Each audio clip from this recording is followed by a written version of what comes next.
அன்பானவர்களே, அன்பு வணக்கங்கள். நாள்தோறும் தொடர்ந்து வீடியோவை பார்த்து வருகின்ற உங்களுக்கு என்னுடைய மனமார்ந்த நன்றிகள். புதிதாக பார்ப்பவர்களாக இருந்தால் சேனலை சப்ஸ்கிரைப் செய்து எனக்கு ஊக்கத்தையும் உற்சாகத்தையும் தாருங்கள்.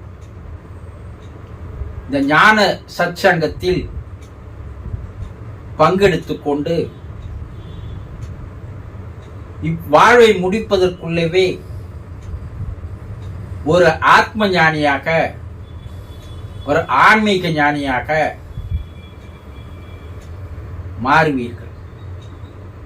இந்த வாய்ப்பை, சந்தர்ப்பத்தை நழுவ விடாதீர்கள்.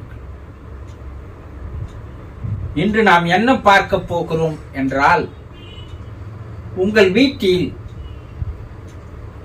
யாராவது இறந்திருக்கலாம். அப்படி இறந்தவர்கள், அவர்களுடைய ஆன்மா ஆவி உலகிற்கு செல்கிறது, மேல் உலகிற்கு, யமலோகத்திற்கு செல்கிறது. அங்கே அவர்கள் மறுபிறப்பு எடுக்கின்ற வரை அந்த ஆவி உலகிலேதான் வாழ்ந்து வருவார்கள். அவ்வாறு அவர்கள் வாழ்ந்து வருகின்ற காலங்களில் உங்களுடைய குடும்ப அங்கத்தினர்கள் மீது, உங்கள் மீது அவர்களுக்கு ஒரு அக்கறையும் ஒரு பாசமும் இருந்து வருகிறது. அவர்கள் உங்களுக்கு உதவிகள் செய்ய,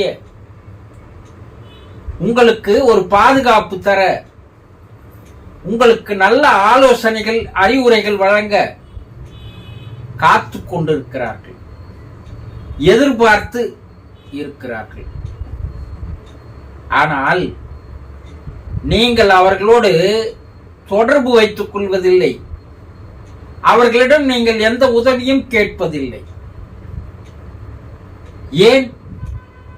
ஏன் அவர்களிடம் உதவிகள் கேட்பதில்லை என்றால், நீங்கள் அவர்களை நம்புவதில்லை. ஏன் நம்பல? இறந்து போனவர்கள் அதோடு முடிந்து விட்டது. அவர்களுக்கும் நமக்கும் எந்த விதமான தொடர்பு, உறவு இல்லை என்று நீங்கள் நம்புகிறீர்கள். இதனால் நீங்கள் அவர்களிடம் எதையும் உதவிகள் கேட்பதில்லை, பிரார்த்தனைகள் செய்வதில்லை, வேண்டுதல்களை வைப்பதில்லை. இதனால் அவர்கள் வேதனைப்படுகிறார்கள். முதலில் நீங்கள் ஒன்றை நம்புங்கள். உங்களுக்கும் அவருக்குள்ள உறவு முறிந்து விடவில்லை, முடிந்து விடவில்லை. அது தொடர்ந்து கொண்டுதான் இருக்கிறது.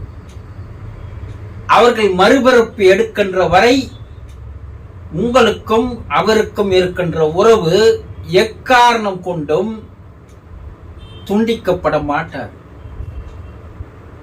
இதை நீங்கள் சரியாக புரிந்து கொள்வதில்லை. அப்படி புரிந்து கொள்ளாததால் உங்களுடைய வாழ்க்கையில் ஏற்படுகின்ற பிரச்சனைகள், தொந்தரவுகள், கஷ்டங்கள், துன்பங்கள், வேதனைகள், இதையெல்லாம் போக்கிக் கொள்வதற்கு உங்களுக்கு நல்ல வாய்ப்புகளே இல்லாமல் போகிறது. முதலில் அவர்கள் என்ன கூறுகிறார்கள் என்றால், நீங்கள் கடவுளை நம்பாமல் ஜோதிடர்களிடம் போகிறீர்கள், ஜாதகம் பார்ப்பவர்களிடம் போகிறீர்கள், பூசாரிகளிடம் போகிறீர்கள், புரோகிதர்களிடம் போகிறீர்கள், குறி சொல்பவர்களிடம் போகிறீர்கள். இறைவனை நீங்கள் நம்பவில்லை, இவர்களை எல்லாம் நம்புகிறீர்கள். இதனால் நீங்கள் ஏமாந்து போகிறீர்கள், ஏமாற்றப்பட வைக்கிறீர்கள். இதை நீங்கள் முதலில் புரிந்து கொள்ள வேண்டும். இந்த உலகை படைத்து உங்களையும் என்னையும் இயக்கி வருகின்ற ஒரு மாபெரும் சக்தி இருக்கிறது. அந்த சக்தி தான் ஆவி உலகில் எங்களையும் இயக்கி கொண்டிருக்கிறது, இந்த பிரபஞ்சத்தையும் இயக்கி கொண்டிருக்கிறது. இந்த மாபெரும் சக்தியை நீங்கள் எந்த பெயர் வைத்து கொண்டாலும் அழைத்துக் கொள்ளுங்கள். இங்கே எங்களுக்கு ஒரே ஒரு கடவுள் தான். நீங்கள் அதை கடவுள் என்று சொல்லுங்கள், தெய்வம் என்று சொல்லுங்கள், ஆண்டவன் என்று சொல்லுங்கள், பரமபிதா என்று சொல்லுங்கள், பரமாத்மா என்று சொல்லுங்கள், பரமசிவன் என்று சொல்லுங்கள், எந்த பேருனா வச்சுங்க. அது ஒரு மாபெரும் சக்தி. அந்த சக்திக்கு மிஞ்சியது எதுவுமே இல்லை. அந்த சக்திக்கு ஈடு இணை எதுவுமே இல்லை. அப்படிப்பட்ட சக்தியை நீங்கள் நம்பாமல் ஏமாற்றுகின்ற மனிதர்களிடம் போய் ஏமாந்து போகிறீர்கள். இறைவனிடை நீங்கள் நம்பினால் அவனிடம் எந்த நிலையில் இருந்து நீங்கள் வேண்டுதல்களை வைப்பது என்பதே உங்களுக்கு தெரிவதில்லை. நீங்க எல்லாம் கோயிலுக்கு போறீங்க, பிரார்த்தனை பண்றீங்க, வேண்டுதல்களை வைக்கிறீங்க, ஆனா அது எதுவுமே நடைபெறுவதில்லையே. காரணம் என்ன என்று அவர்கள் விளக்கங்களை தருகிறார்கள். என்ன விளக்கம் தராங்க?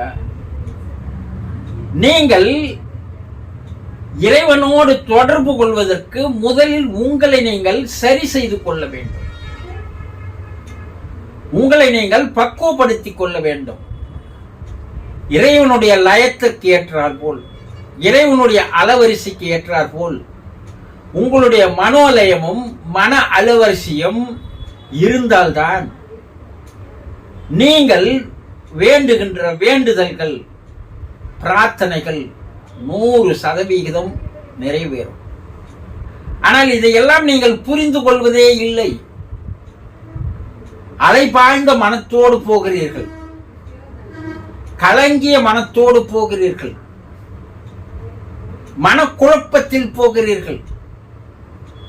அப்போது இறைவனிடம் நீங்கள் வேண்டுகின்ற எந்த விதமான பிரார்த்தனைகளும் அங்கே அவனுக்கு போய் சேர்வதில்லை. அதனால் அவனால் உங்களுக்கு எந்த உதவியும் செய்ய முடிவதில்லை. இறைவனிடம் தொடர்பு கொள்வதற்கு அற்புதமான வழி இருக்கிறது. எப்போது உங்களுடைய மனம் அமைதியான நிலைக்கு வருகிறதோ, பேரமைதியான நிலைக்கு வருகிறதோ, உங்களுடைய மனம் எப்போது செயல்படாமல் போகிறதோ, மனம் எப்போது இறந்து போகிறதோ, அந்த நிலையில்தான் நீங்கள் வேண்டுதலை பிரார்த்தனையை வைக்கும் போது அது 100% இறைவனிடம் போய் சேர்கிறது. இறைவன் அதை காது கொடுத்து கேட்கிறான்.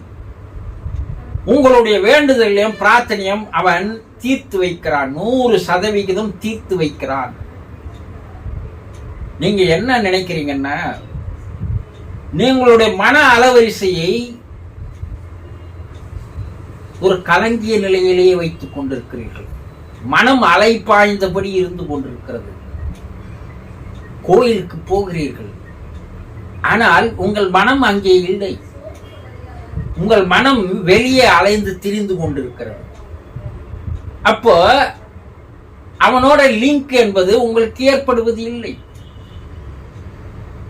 அப்போ அவர்கள் சொல்லுகின்ற அந்த உன்னிப்பான கருத்துக்களை பார்க்கும்போது நம்முடைய மனம் விஞ்ஞானிகள் சொல்வது போல பீட்டா அலைவரிசையிலே இருந்து கொண்டிருக்கிறது, ஓடிக்கொண்டே இருக்கிறது, எதையாவது நினைத்துக் கொண்டே இருக்கிறது, சிந்தனை செய்து கொண்டே இருக்கிறது, இல்லையா? கோயில்ல உள்ள போய் உட்கார்ந்தாலும் கண் ஒன்று பார்க்க, காது ஒன்று கேட்க, வாய் ஒன்று முணுமுணுக்க, மனம் ஒன்று நினைக்க, எல்லாம் பிரிஞ்சு போச்சு. அப்ப நீங்க இறைவன் கிட்ட வேண்டுதல் வைப்பது, பிரார்த்தனை செய்வது என்பது இறைவனிடம் போவாது. அப்போ மனதை ஒரு நிலைக்கு எடுத்து வர வேண்டும். அதை நீங்க என்ன சொல்றாங்க, டெல்டா நிலைக்கு எடுத்து வருவதுதான் விஞ்ஞானிகள் சொல்றாங்க. மன விஞ்ஞானிகள் கூறுவது இந்த டெல்டா நிலை என்பது நீங்கள் தூங்கும் போது ஆழ்ந்த உறக்கத்தில் எந்த நிலையில் உங்கள் மனம் அமைதியாக இருக்கிறதோ அந்த நிலை உங்களுக்கு பிரார்த்தனையின் போது வர வேண்டும். அப்பதான் நீங்க நினைத்ததெல்லாம் நடைபெறும். அதே நிலையில் இருந்துதான் நீங்கள் எங்களோடு தொடர்பு கொள்ள வேண்டும். ஏன்னா நாங்க இறந்த போது என்ன சொன்னீங்க? இறப்பவர்களுக்கு நாம் என்ன சொல்கிறோம்? இறைவனடி சேர்ந்தார், சிவலோக பதவி அடைந்தார், கடவுளடி சேர்ந்தார், கர்த்தருக்குள்ள ஐக்கியமானார் என்று சொல்கிறோம் இல்லையா? அப்ப அவர்களும் இறந்து போனவர்கள் நிலைமையும் அந்த கடவுள் தன்மையிலே தான் இருக்கிறது. அப்ப அவர்களிடம் நீங்கள் வேண்டுவது, பிரார்த்தனைகள் செய்வது என்பது இறைவனிடம் எந்த நிலையில் வேண்டுகிறீர்களோ அந்த நிலையில் இருந்து நீங்கள் பிரார்த்தனைகள் வேண்டுதல்களை செய்தால், நீங்கள் எதை வைக்கிறீர்களோ அந்த உதவிகளை எல்லாம் செய்வதற்கு எங்களுக்கு இறைவன் அனுமதி அளிக்கிறான்.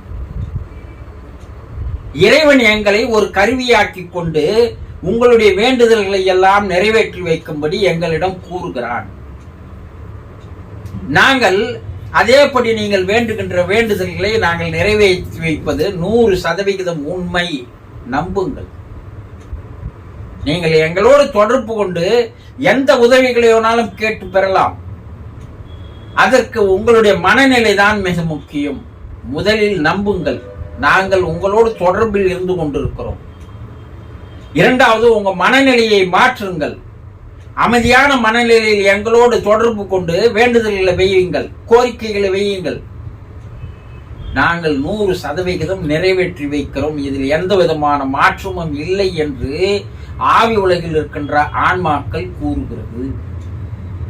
இதையெல்லாம் நீங்கள் சரியாக புரிந்து கொண்டால் அவர்களோடு உங்களால் தொடர்பு கொள்ள முடியும். அவர்களிடம் உதவிகளை கேட்டு பெற முடியும். அவர்களுடைய அன்பை பெற முடியும். அருளாசியை பெற முடியும். உங்களுக்கு ஒரு பாதுகாப்பை தேடிக்கொள்ள முடியும். உங்கள் வாழ்க்கையில் நீங்கள் சுபிட்சமாக, ஆனந்தமாக, சந்தோஷமாக வாழ்வதற்கு அவர்கள் உதவி புரிய காத்து கொண்டிருக்கிறார்கள், எதிர்பார்த்து கொண்டிருக்கிறார்கள். அவர்களை ஏமாற்றாதீர்கள். முதலில் மனநிலையை 0 நிலைக்கு கொண்டுவதற்குண்டான முயற்சிகளை மேற்கொண்டு நீங்கள் வேண்டுதலை வைத்தால் அவர்கள் நிறைவேற்றி தருகிறார்கள். புரிந்து கொண்டீர்களா? சந்தோஷம்.